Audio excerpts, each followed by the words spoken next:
Lord thundering by. Son of some kind of gun. Tabernacle. I think the universe is trying to say something to me. Oh my God. Okay. So I started off, I got this idea. I'm going on about this. This is the second time I wrote it, by the way. So I'm going on about this, right? I don't realize the camera shuts off. I'm going, I'm fucking acting. Anyway, so I get in, I'm uploading it, and then I notice, oh my God, cut off. Ah, fuck, I didn't do that again. So I figured, okay, I'll come back out. So I come back out, and I start this all over again, rewrite this thing. And next thing I know, I got like this very expensive extension cord that I use in construction. They're thicker than, they're a 12, not a 14 in gauge. And anyways, next thing I know, it's shooting across my shop. I was like, what the fuck? So I go out there, and here's the irony. It's a good friend of mine. He's a one-armed bandit. He's got a hook, right? And he's an old biker, and they've used him in TV shows and movies as, badass biker. I don't know. He looks like one of those Black Widows off Every Which Way But Loose. But anyways, he's also a Christian, and a Christian man that likes to go to church, and that's the guy I go to church with every now and then. But anyway, so my course, he's got his hoe, his blade on. He's shoveling my driveway for me. So I just ate humble pie for bitching and complaining like a plaintiff about the Christian church, and here's my brother just not asking me for shit, just coming by doing me a good turn. But now I got to repair my very expensive cord. And here's the thing, I don't know if I can't be the only one, but I have a voice inside of me, that I've been really, really working hard to listen to. So somebody might call it insanity. Somebody might call it, the Holy Spirit. Somebody might call it your conscience. Somebody might call it your inner man. Most people just call me crazy, because of my past. Who's canon? But this morning when I got up, I could feel that voice inside of me. It's like, hey, you should, because we got to dump the snow, go pick up the cord. And I was going to use my snowblower, and I thought, no, I know where the cord is, so I don't got to worry about it right now. And here I am being the guy. It's the guy Gene, procrastinating. What I didn't do, what didn't I do? I didn't listen to myself, or the Lord, or the universe, or whatever, and I've been trying to train myself to listen to that inner voice, to just, throw on your fucking boots and go pick up your cord before something goes wrong. No, I'm making excuses,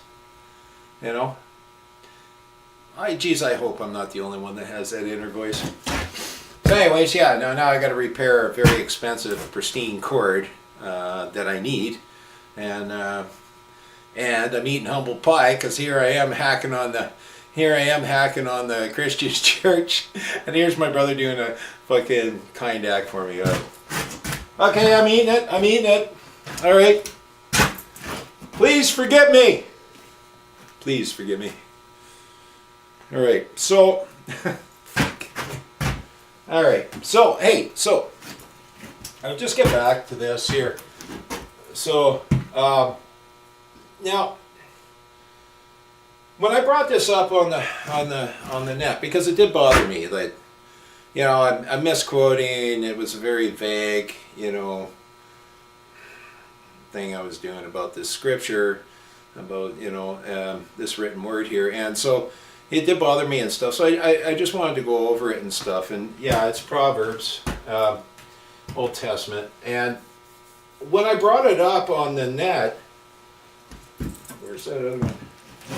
When I brought it up on the net, this came with it. So, I'm always going on about grammar and how the Crown Corporation Those crown corporate schools don't want our kids to do much more than be able to sign their fucking name so that they can be held legally liable, right? And I do believe that. I honestly believe that. So, because they're not part of the elite, they're just in public school.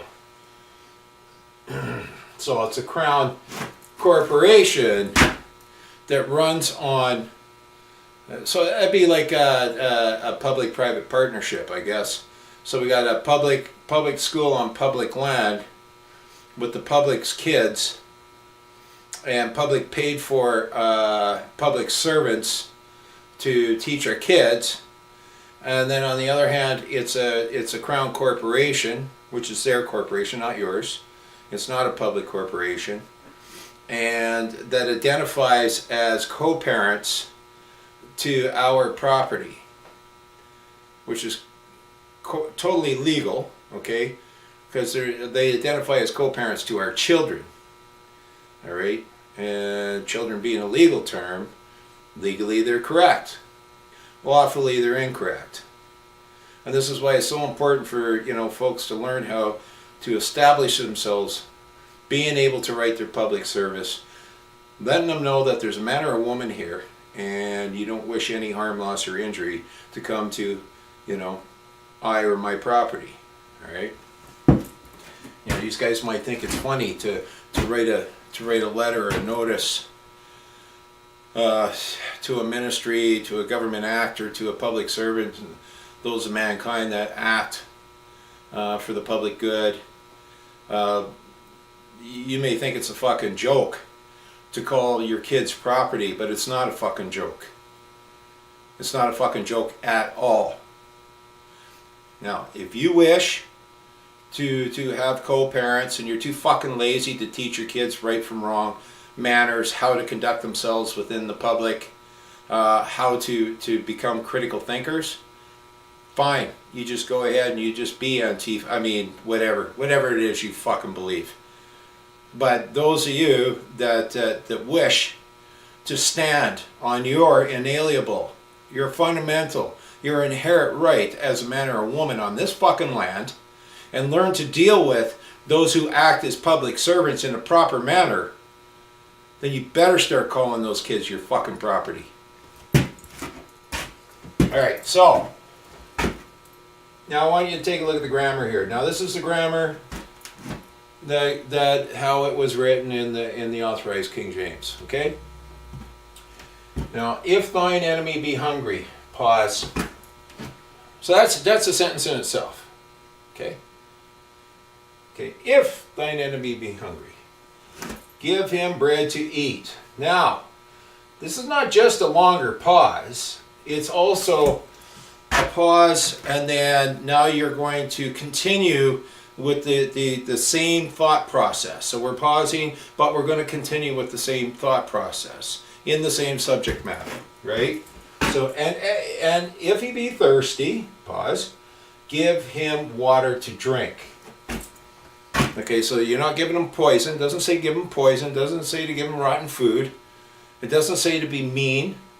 It doesn't say to be fucking, you know, well, you're under my thumb. You know, okay, this is all you get. It doesn't say any of that shit. Now you got to remember that when we as the free world and those of the Western world, when we created these the manuals for our armed forces on their conduct and within the Geneva Convention, you have to, these are the principles that we conduct ourselves as armed forces. We don't torture people. We don't harm the innocent. Okay, that is not the way of our people. Why? Because we know that we have to answer to our Creator at one time. That's what a Judeo-Christian nation pretty much means. You know, our laws were based on these fundamental principles of right and wrong. Okay? So if thine enemy be hungry, give him bread to eat. And if he be thirsty, give him water to drink. Now, that's not the end of the sentence, right? That's a long pause, but you're going to stay within the same subject matter, right? But you're changing the direction a bit. So now it's going to go to you, all right? So for thou shalt heap coals of fire upon his head, and the Lord shall reward thee. Oops, supposed to be thee. With the period. Now here's the fucking period here. Now, here's the thing. Back in the old days, that's how they would carry. Like if I went over to your place to get some coals for my fire, I'd bring a clay pot. A lot of people walked back in then. Some had mules and some had camels and some had horses. But a lot of people carried stuff on their head back then, to which people still do in different customs and countries around the world today. And so this was not meant to say, you know, the intent of this isn't to say, oh, hey, you know, you do this and God's going to heap coals of fire upon their head. That's not the intent of that.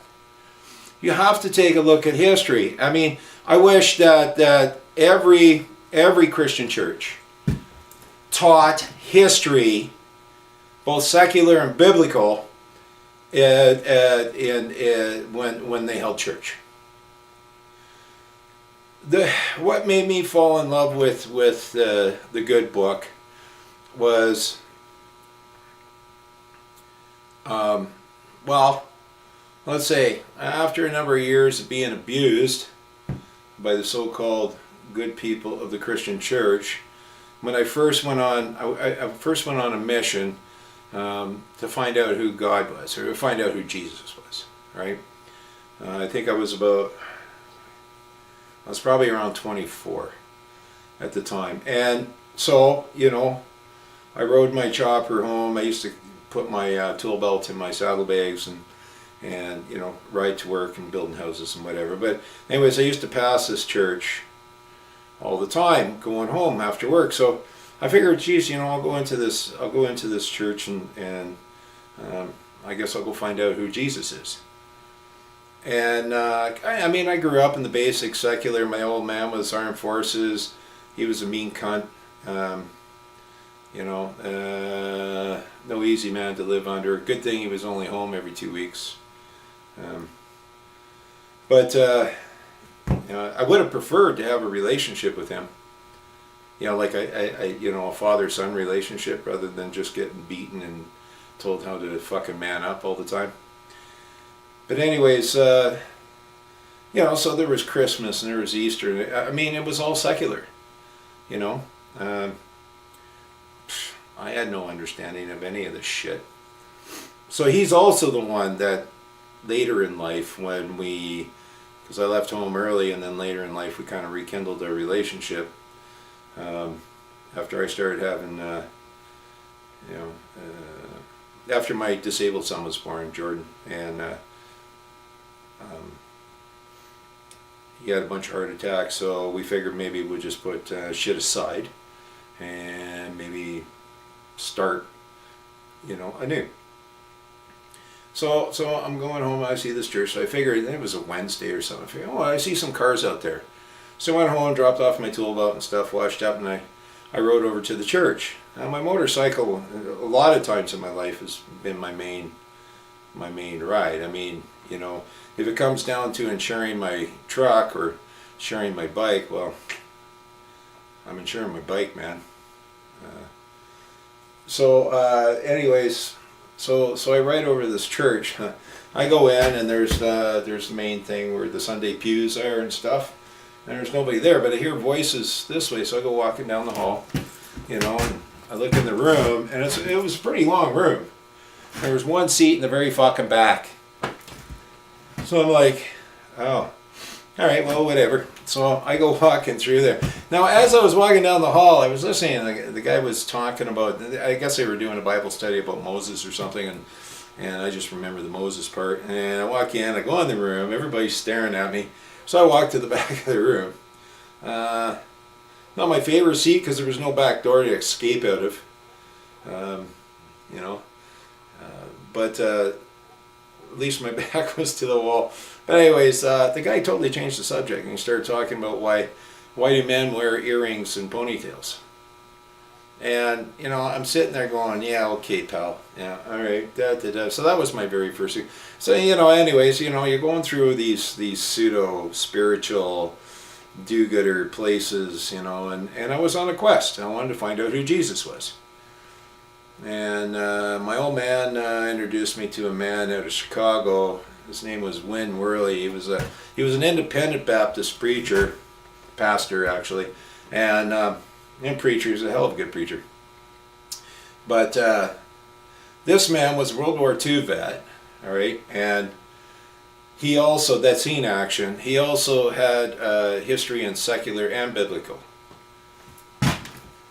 Is this fucking thing on?